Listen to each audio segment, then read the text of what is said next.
Siapakah yang disebut penjajah? Kalimat penjajahan atau penjajah menjadi sangat familiar bagi kita semua. Siapapun kita pasti bisa mengucapkan dan tahu maknanya, karena telah menjadi bagian dari sejarah bangsa Indonesia yang telah diabadikan di dalam preambul Undang-Undang Dasar tahun 1945. Pada mulanya saya sependapat dan sepakat bahwa penjajahan itu seperti yang diceritakan oleh para guru, ditulis para ahli di dalam buku-buku, dan sebagaimana telah diceritakan oleh para narasumber di berbagai seminar. Tetapi seiring waktu saya menjadi kesulitan untuk membedakan mana yang disebut dengan penjajah dan mana yang disebut dengan pahlawan. Dalam sebuah diskusi beberapa tahun yang lalu, seorang kawan mengatakan kepada saya bahwa pada mulanya Belanda itu berdagang dan berinvestasi.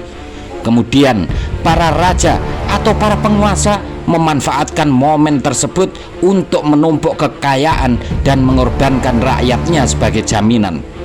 Rakyat dirampas tanahnya, dipekerjakan dalam proyek-proyek tersebut tanpa bayaran karena uangnya telah diambil oleh penguasa.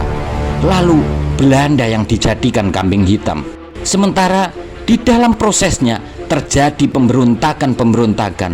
Pemberontakan itu terjadi atau dilatar belakangi oleh adanya sifat iri karena ada orang-orang yang tidak kebagian kue kekuasaan, istilah sekarang.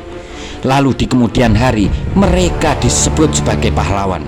Barangkali karena Belanda melihat keserakahan dan kebodohan para penguasa, inilah yang kemudian dijadikan bahan untuk menciptakan politik adu domba bertahun-tahun lamanya. Lalu tibalah pada suatu titik kesadaran bersama, mereka menyadari kebodohannya dan bersatu mengusir orang-orang asing yang katanya menjajah itu. Kemudian diperingati hari kemenangan.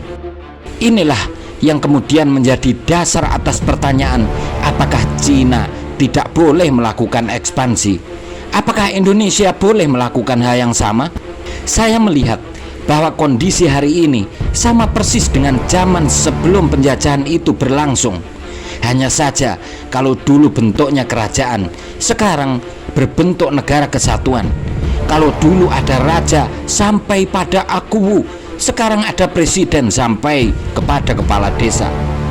Bila dulu Belanda berinvestasi untuk membangun jalan dari Anyer sampai Panarukan misalnya, sekarang ini Cina dan negara lain juga memulai pekerjaan serupa. Bedanya lagi, kalau dulu rakyat dijadikan pekerja rodi, sekarang pekerjanya satu paket atau menjadi bagian dari investasi itu sendiri dengan bayaran yang begitu tinggi, jauh di atas gaji kaum pribumi. Penjajah asing tidak akan bisa menjajah kita selama para pemimpin melindungi rakyatnya. Alhasil, yang menjadi penjajah sejatinya adalah para penguasa yang bodoh dan serakah. Oleh karena itu, saya tidak heran terhadap kekhawatiran sebagian besar penduduk negeri ini, bahkan penduduk Eropa serta Afrika, kepada Cina yang terus melakukan ekspansi dan melakukan investasi di mana-mana.